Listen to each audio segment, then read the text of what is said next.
3 disturbing true stories that happened on the highway story. 1.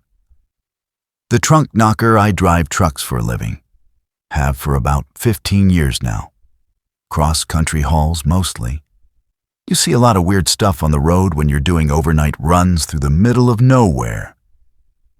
But what happened to me on I-80 in Nebraska still makes my hands shake when I think about it. This was back in 2019, late October. I'd picked up a load in Denver and was headed to Chicago. The route takes you straight through Nebraska, and if you've never driven it, let me tell you, it's empty.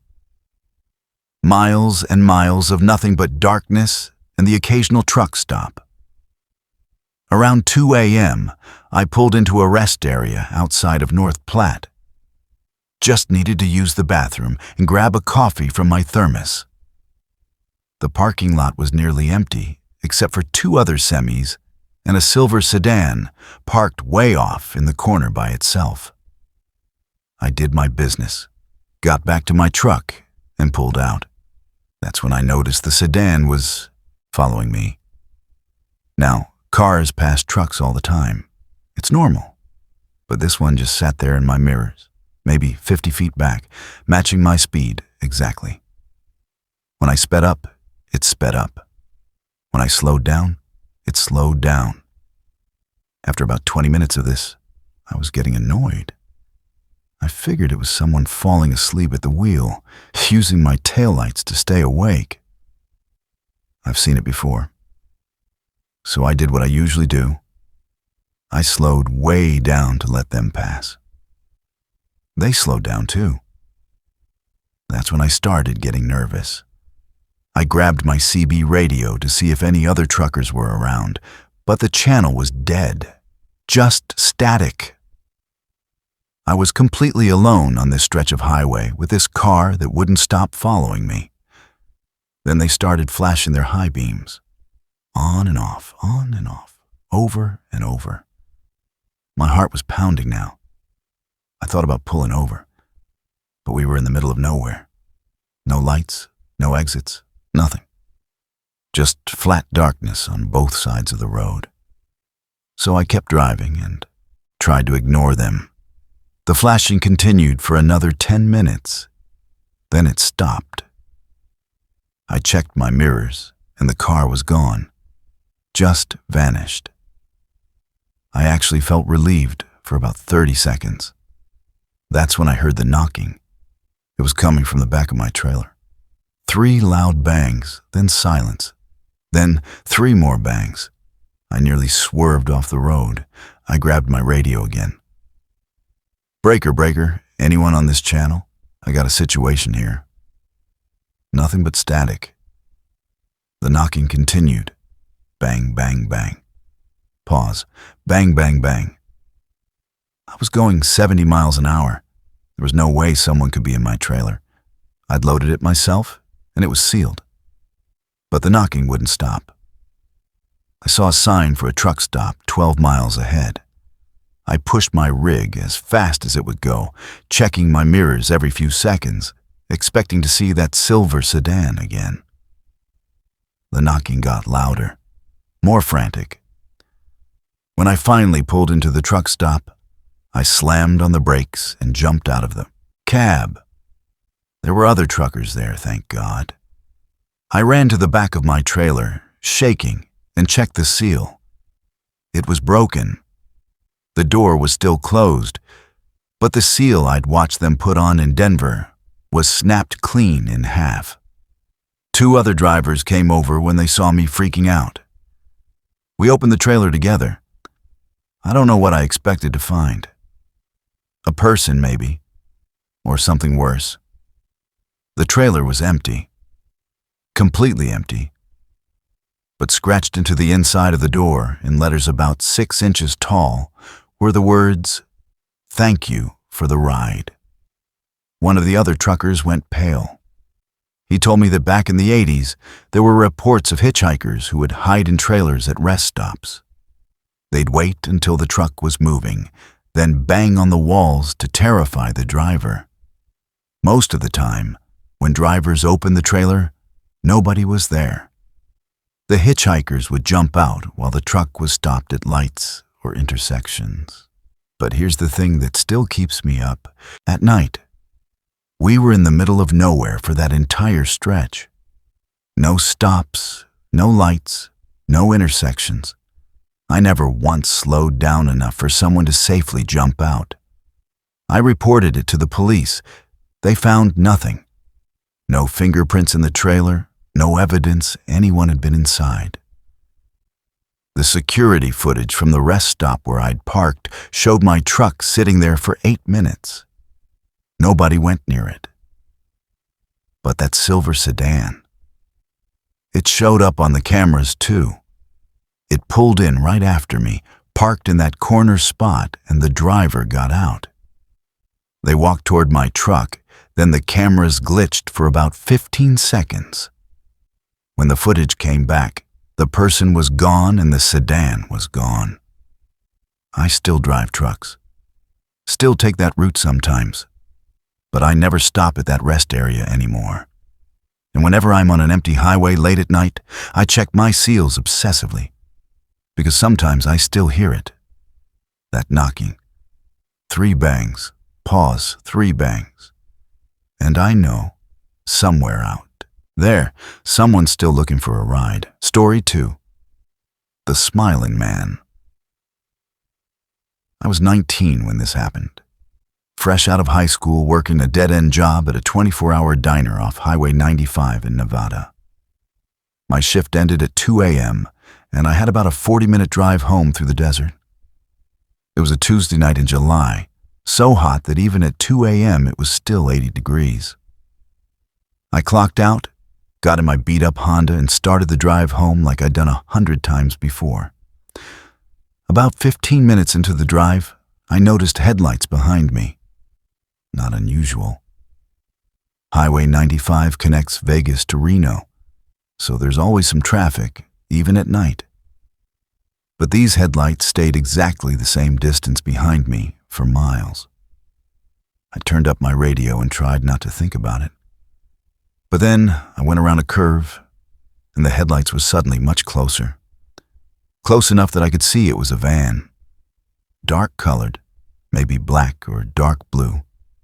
I sped up a little. The van sped up. I slowed down. The van slowed down. My phone was sitting in the cup holder, but this was 2014, and I was out in the desert. No service. I was completely alone with this van that was clearly following me. Then they started flashing their brights at me, just like in those urban legends. My first thought was that they were going to try to get me to pull over, maybe pretend something was wrong with my car. I'd heard stories about people getting carjacked that way, so I didn't pull over. I kept driving, hands gripping the wheel so hard my knuckles were white. The van got closer, close enough that I could see there was only one person inside. The driver. And even though I couldn't make out their face, I could see that they were waving at me. Not a normal wave. A big, exaggerated wave. Arm going back and forth across the windshield. I was terrified. I thought about running them off the road or slamming on my brakes. But I was just a kid in a Honda and they were in a full-size van. So I kept driving and prayed for another car to show up. That's when things got worse. The van pulled into the lane beside me. We were the only 2 vehicles on this empty highway, and they were right next to me, matching my speed perfectly. I didn't want to look over. Every instinct told me not to look. But I had to know who was doing this to me. I glanced to my left. The driver was smiling at me. Not a normal smile.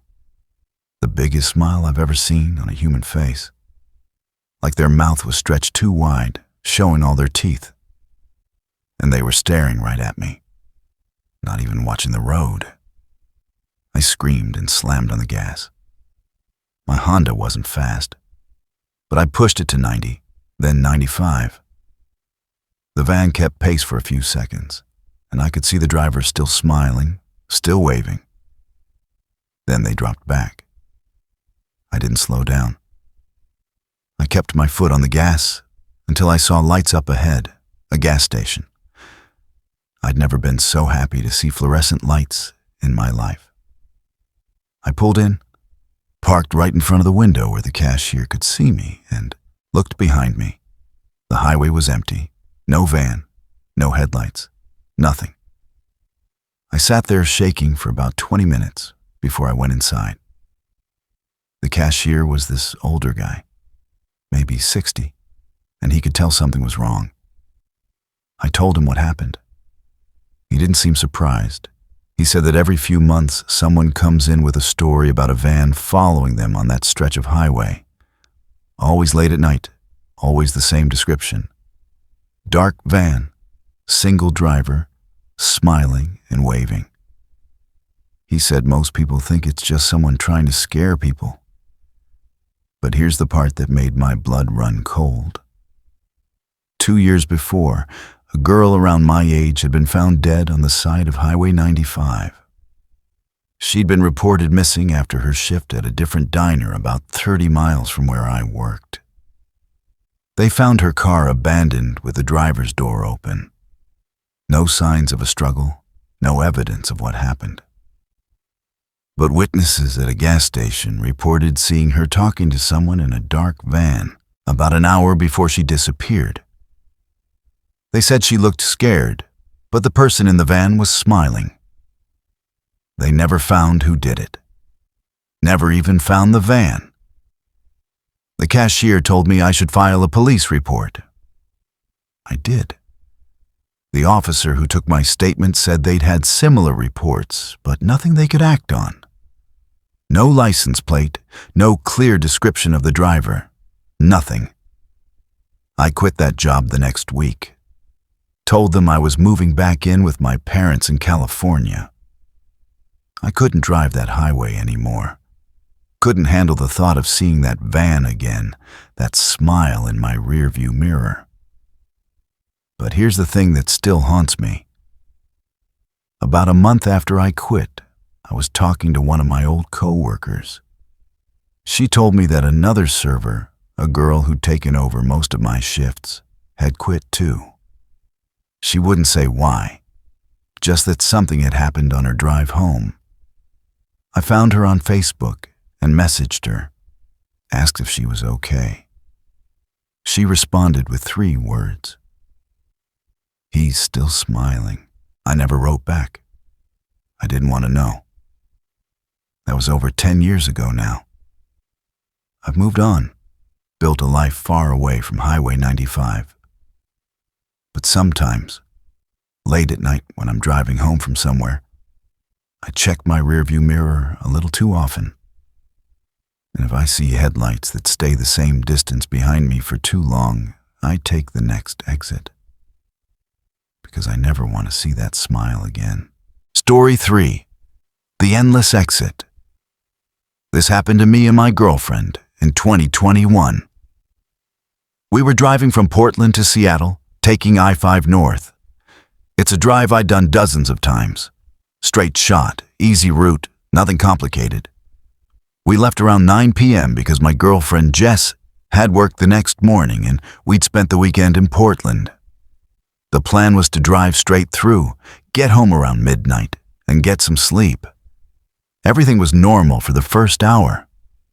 We were talking, listening to music, drinking coffee.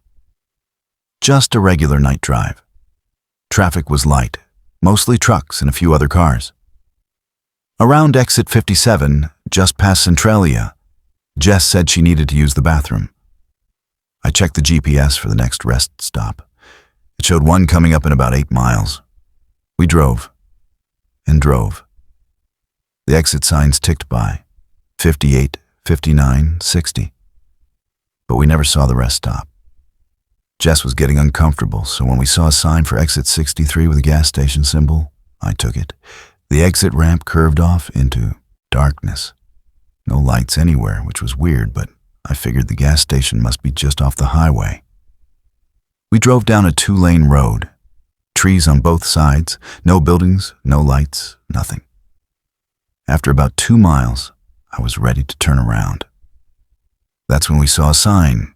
Gas, 1 mile. Okay, fine. 1 more mile. We drove that mile. And then another, and another. No gas station, just more dark road and trees. Jess was checking her phone. I don't have service, she said. And the GPS isn't working. It just shows us on I-5 still. I looked at my phone. Same thing. According to the GPS, we were still on the interstate, but we were clearly on this side road. I decided to turn around. But here's the thing. We hadn't passed any side streets or driveways. It was just this one straight road.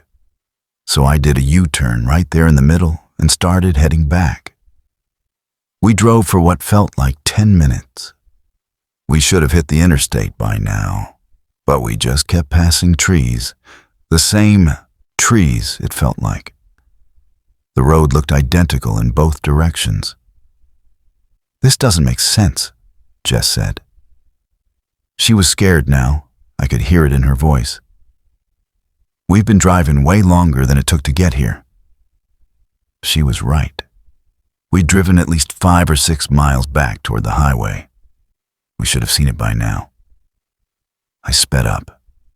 40, then 50, then 60 miles per hour on this dark road with no idea where we were, and still no sign of the interstate. Then we saw something ahead. Lights, finally. As we got closer, we could see it was a gas station. Old-looking, run down, but it was something. I pulled in. There was one other car there, parked by the pumps, but I didn't see anyone around. The lights were on inside the station, and through the window I could see someone behind the counter. Jess ran inside to use the bathroom. I got out to stretch my legs and look around. Something felt wrong about this place. The gas pumps looked ancient, like from the 80s. The price on the sign was $2.89 a gallon, which was way too low for 2021. I walked toward the station to wait for Jess. That's when I noticed the other car. It was covered in dust, like it had been sitting there for weeks. And the tires were flat. The door to the station opened and Jess came out. Her face was white. "We need to leave," she said. "Right now." I didn't argue. We got in the car and I started the engine. "What happened?" I asked as I pulled out of the parking lot. "The bathroom," she said, her voice shaking. There were scratches on the wall, messages from other people. "What kind of messages?" "About being stuck, about not being able to find the highway. One of them had a date, from 2019, and there was another one that just said, 'Don't stay after dark,' with an arrow pointing to the corner." What was in the corner? She didn't answer, just shook her head.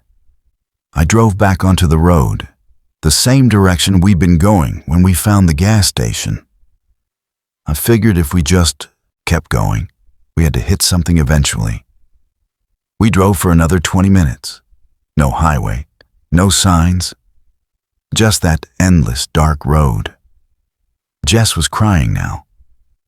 I was trying to stay calm, but I was terrified too. None of this made any sense. We couldn't just be driving in circles. We were going straight. Then, suddenly, we saw it. A sign for I-5 North. The on-ramp right there.